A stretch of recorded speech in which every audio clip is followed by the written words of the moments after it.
श्री परमात्मने नमः।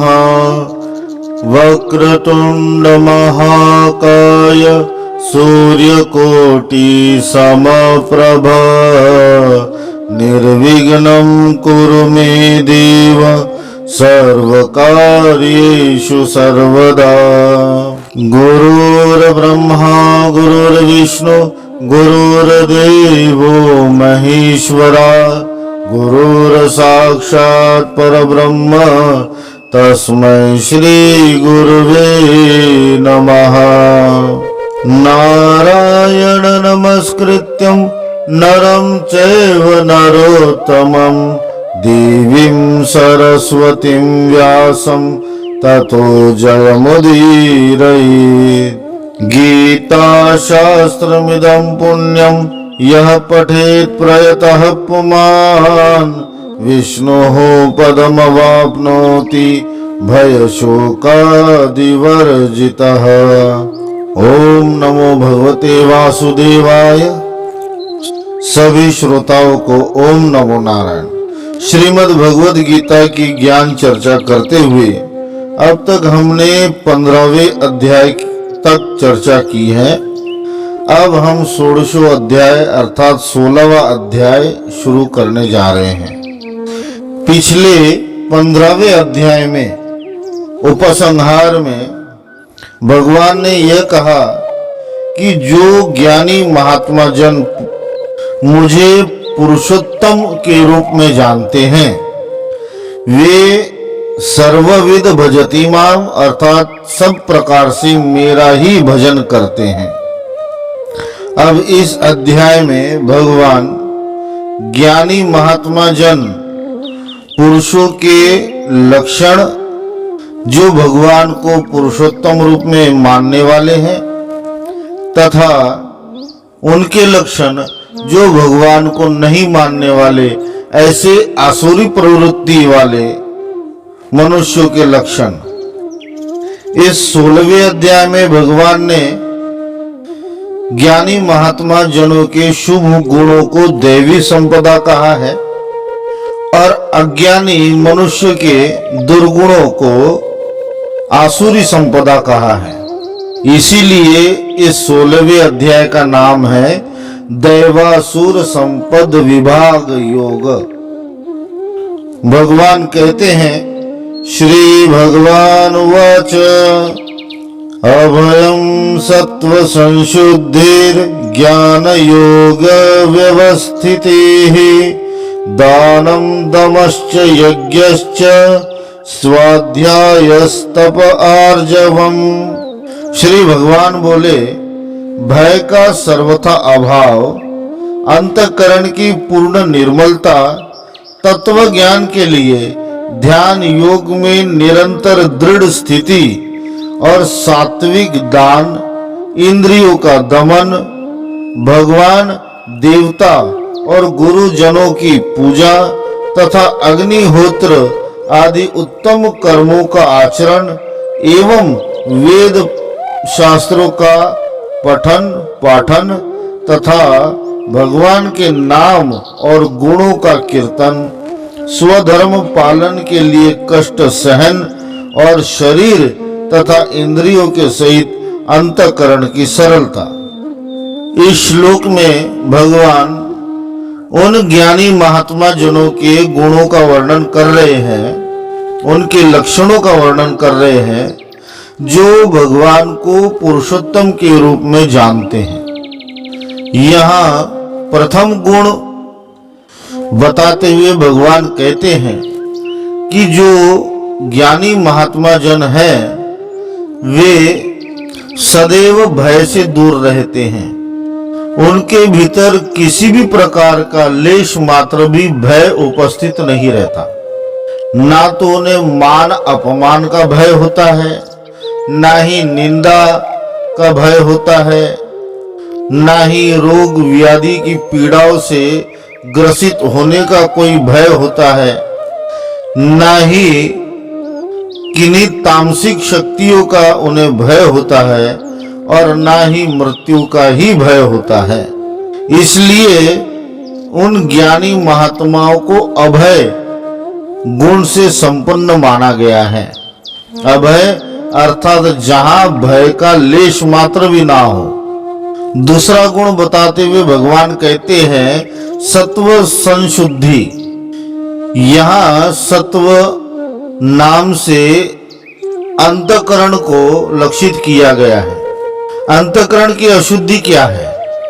राग द्वेष आदि द्वंद्व, षड्रिपु अर्थात काम क्रोध मद लोभ मोह मत्सर इत्यादि विकार, ये सब अंतःकरण की अशुद्धि करने वाले हैं। और जहां ये षड विकार राग द्वेष हर्ष शोक आदि द्वंद्व जरा भी नहीं होते, तो ऐसे अशुद्धियों के अभाव में अंतःकरण पूर्णतः निर्मल शुद्ध हो जाता है। विषयों के विकार जनित कोई भी मल अंतःकरण में ना उपस्थित रहने के कारण ऐसे शुद्ध अंतःकरण को सत्व संशुद्धि पद के द्वारा भगवान यहाँ यह लक्षण बताते हैं। तीसरा लक्षण भगवान यहाँ बता रहे हैं ज्ञान योग्य व्यवस्थिति। यहाँ ज्ञान का अर्थ है परमात्मा तत्व को यथार्थ रूप से भली प्रकार जान लेना, जिसका तत्व ज्ञान दृढ़ हो गया है, अचल हो गया है और जो निरंतर भगवान के ही चिंतन में स्थित रहता है, परमात्मा के ही ध्यान में प्रत्येक कर्म करते हुए स्थित रहता है। यहाँ तक कि निद्रावस्था में भी परमात्मा चिंतन ही जिसका सदैव चलते रहता है। ऐसे परम सिद्ध योगी जनों को ही ज्ञान योग्य व्यवस्थिति पद के द्वारा लक्षित किया गया है। चौथा गुण भगवान यहाँ कहते हैं ज्ञानी महात्माओं के दानम। दानम अर्थात जो सुपात्र को और परिस्थिति को भली प्रकार समझकर निष्काम भाव से अभावग्रस्तों को जो अन्न वस्त्र विद्या औषधि धन आदि और भी कई आवश्यक वस्तुओं का वितरण करता है, दान करता है, ऐसे लक्षण युक्त महात्मा जनों के लिए ही दानम पद यहाँ भगवान प्रयोग करते हैं। दमश्च अगला लक्षण बतलाते हैं, अर्थात अपने मन तथा इंद्रियों को सब प्रकार के विषयों से हटाना और अपने वश में कर लेना, इसी को इंद्रियों का दमन कहते हैं। और इसी इंद्रियों के दमन का लक्षण बतलाते हुए भगवान यहाँ दम गुण ज्ञानियों का बता रहे हैं। यज्ञ ये अगला गुण भगवान बताते हैं।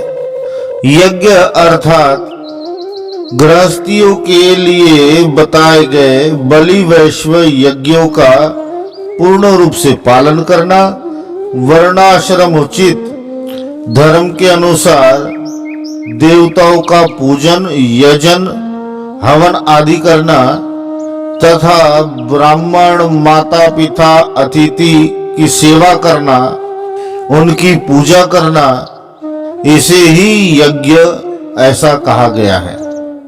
अगला गुण बताते हैं स्वाध्याय।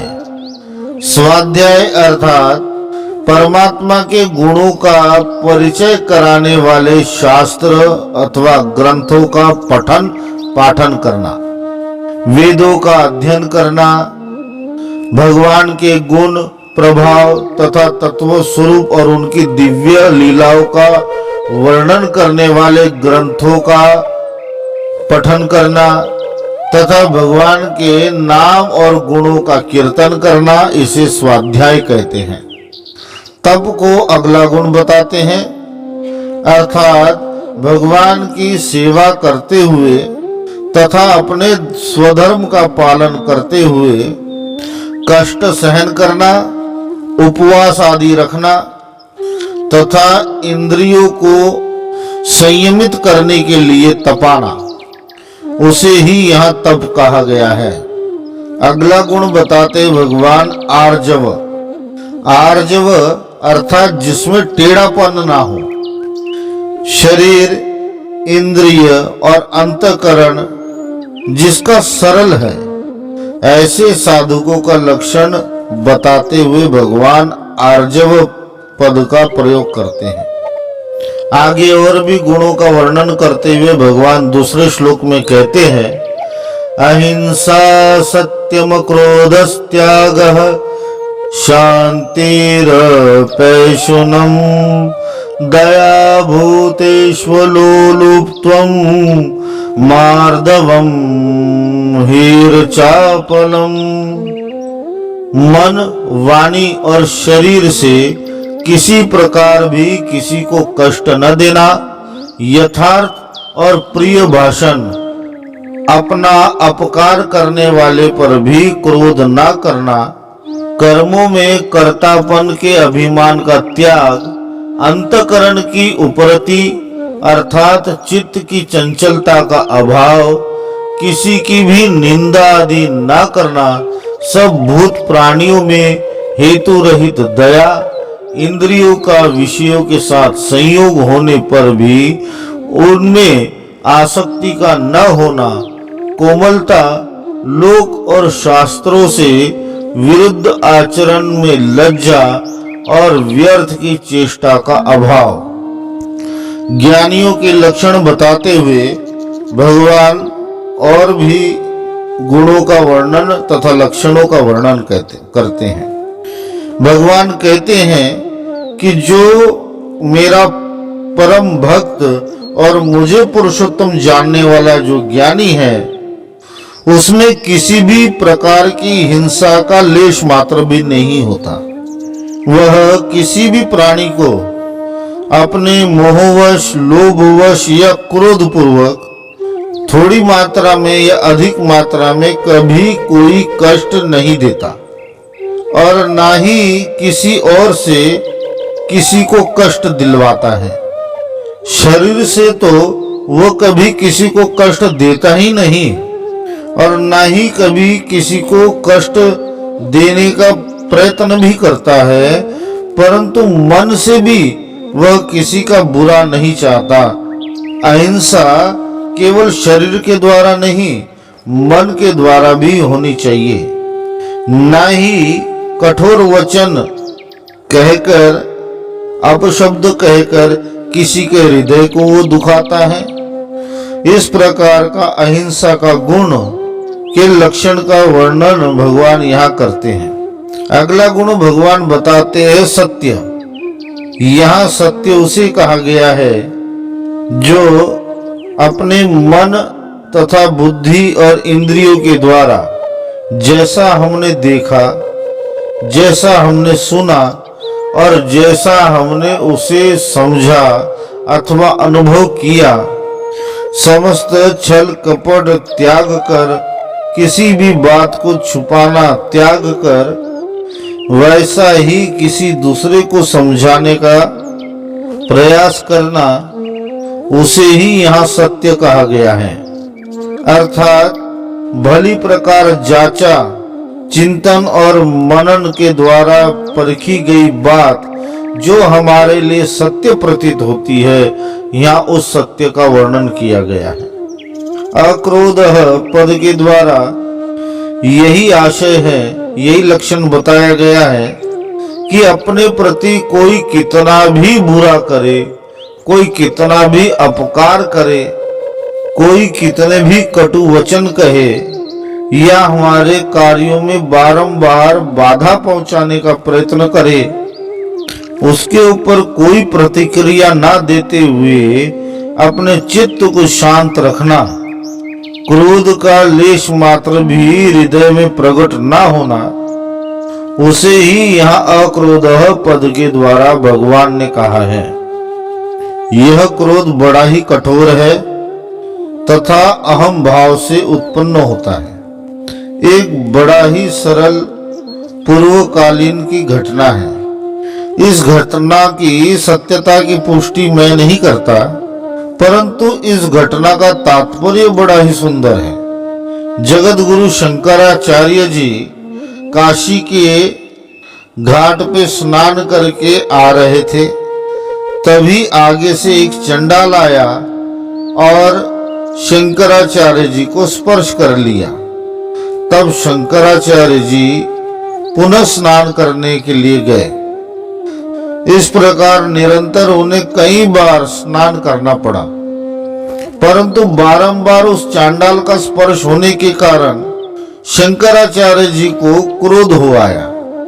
तब उन्होंने उस चांडाल को उन्हें स्पर्श कर अपवित्र करने का कारण पूछा और उस चांडाल पर क्रोध किया। तो चांडाल ने कहा कि संसार में सबसे अशुद्ध तो क्रोध है। क्रोध के कारण व्यक्ति का ज्ञान नाश हो जाता है। जब भी क्रोध हावी होता है तब उचित अनुचित का ज्ञान चला जाता है। इसलिए संसार में क्रोध को सबसे नीच माना गया है।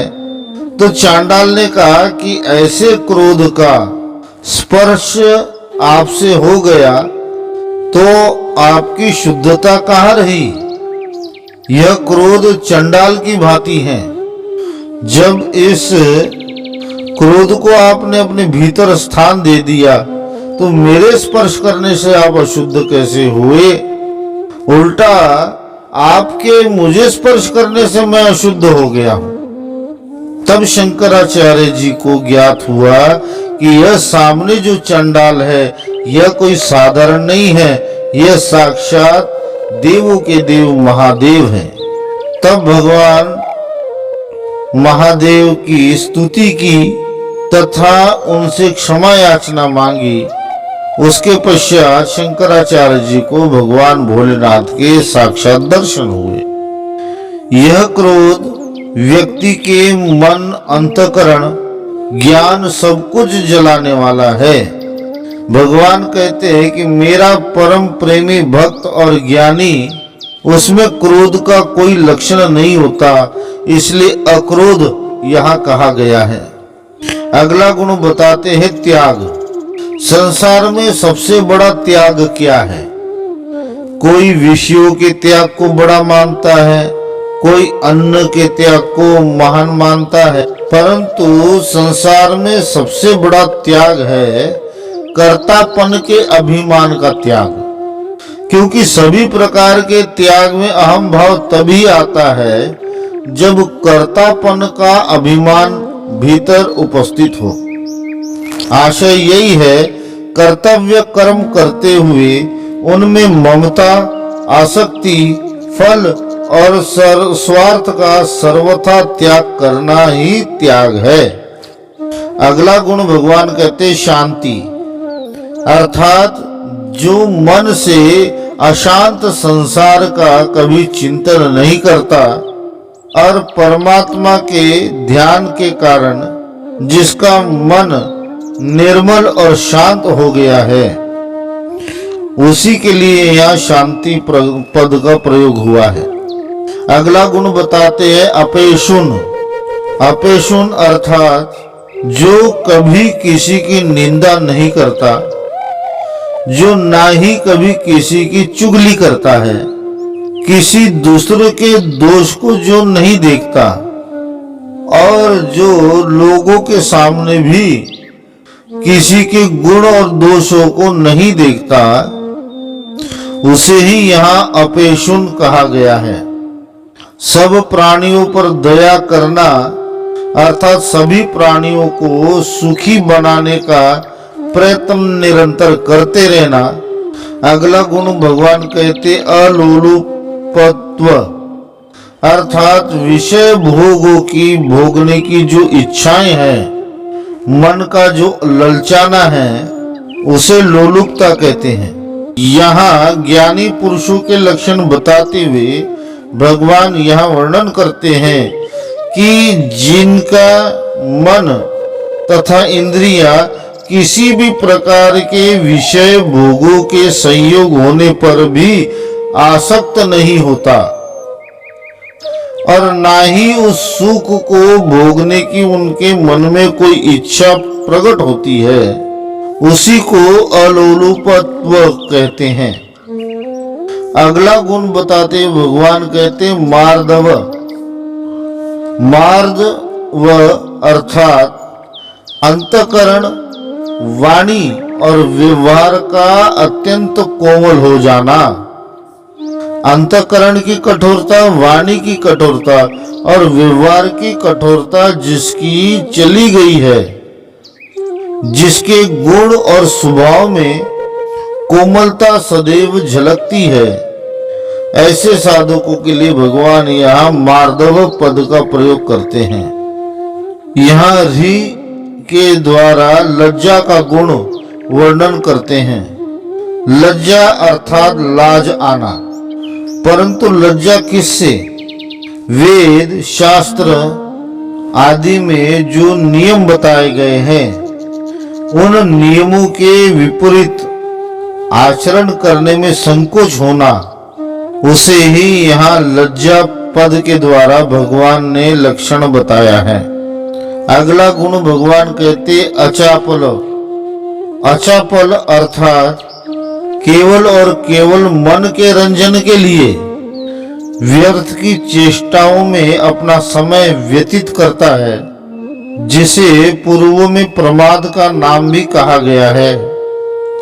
उसी को यहाँ भगवान अचापल पद के द्वारा बता रहे हैं।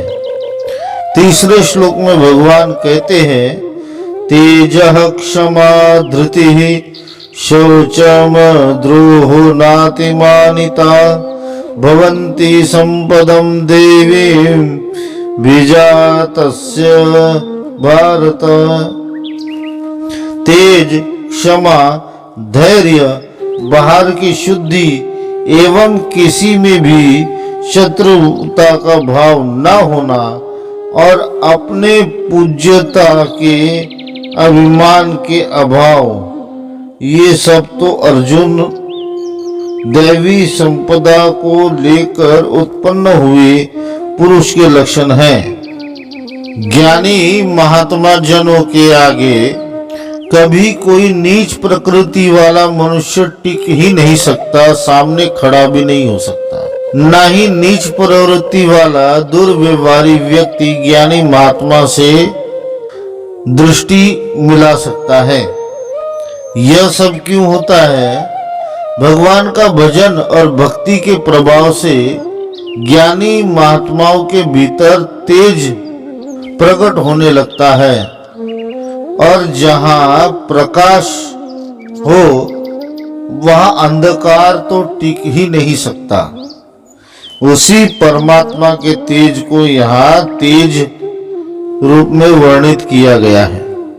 क्षमा अर्थात अपने प्रति किए गए अपराधों को क्षमा करना, किसी भी प्रकार का वैर भाव अपने मन में ना बनाए रखना, ना ही बदला लेने की प्रवृत्ति रखना, किसी को भी दंड देने की प्रवृत्ति का त्याग करना, उसी को क्षमा पद के द्वारा भगवान यहाँ कहते हैं।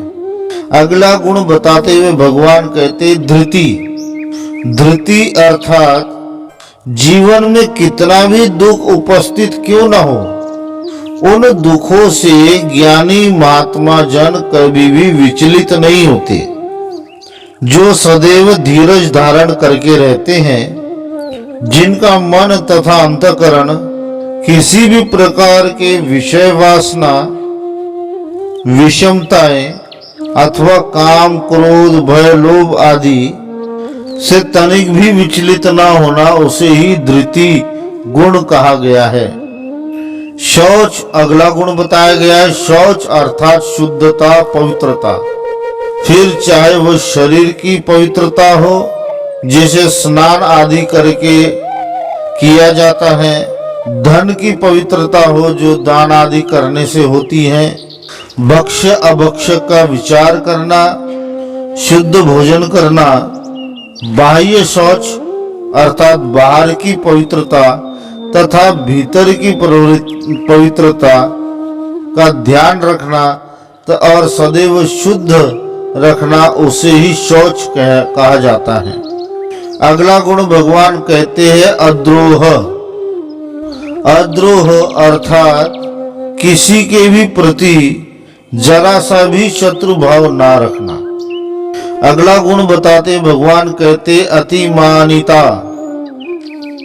अतिमानिता, मानिता अर्थात अपने को श्रेष्ठ समझना, पूज्य समझना, मान बढ़ाई के लिए ही सदैव कर्म करते रहना, अपने आप को ही पूजा के योग्य समझना, इन्हें मानिता कहते हैं। अतिमानिता पद का अर्थ यहाँ ऐसा है कि जिनमें ना तो मान बढ़ाई की कोई चिंता हो, ना ही पद प्रतिष्ठा आदि प्राप्त करने की कोई चिंता हो, ना ही अपने आप को श्रेष्ठ दिखाना और श्रेष्ठ कहलाने की जिसकी तनिक भी इच्छा हो, उसे ही अतिमानिता कहा गया है। दैवी संपद पद के द्वारा भगवान उन सब गुणों का वर्णन करते हैं, उन सब गुणों के बारे में कहते हैं जिन गुणों के कारण ही परमात्मा प्राप्ति सरल हो जाती है। यहाँ दैव पद के द्वारा भगवान को ही समझना चाहिए। इस अध्याय में अब तक 3 श्लोकों में जितने भी गुण और लक्षण बताए हैं जिनके द्वारा देव की प्राप्ति अर्थात भगवान की प्राप्ति होती है तथा भगवत प्राप्त भगवान के भक्तों के जो लक्षण है, ज्ञानी भक्तों के जो लक्षण हैं, उन सभी गुणों को दैवी संपदा भगवान यहाँ कहते हैं। दूसरे शब्दों में इसे दैवी प्रकृति भी कहते हैं। भगवान यहाँ कहते हैं कि उपर्युक्त 3 श्लोकों में जितने भी लक्षण गुण बताए गए हैं वे संपूर्ण गुण सद्गुण देवी संपदा रूप सद्गुण और सदाचार का ही वर्णन है, जिनके भीतर यह सब उपर्युक्त लक्षण दिखाई देते हो तथा जिसने साधन द्वारा प्राप्त कर लिए हो, उन्हें ही यहाँ दैवी संपदा से युक्त ऐसा मानना चाहिए। आज के लिए इतना ही। ओम नमो भगवते वासुदेवाय। हरि ओम तत्सत, हरि ओम तत्सत, हरि ओम तत्सत।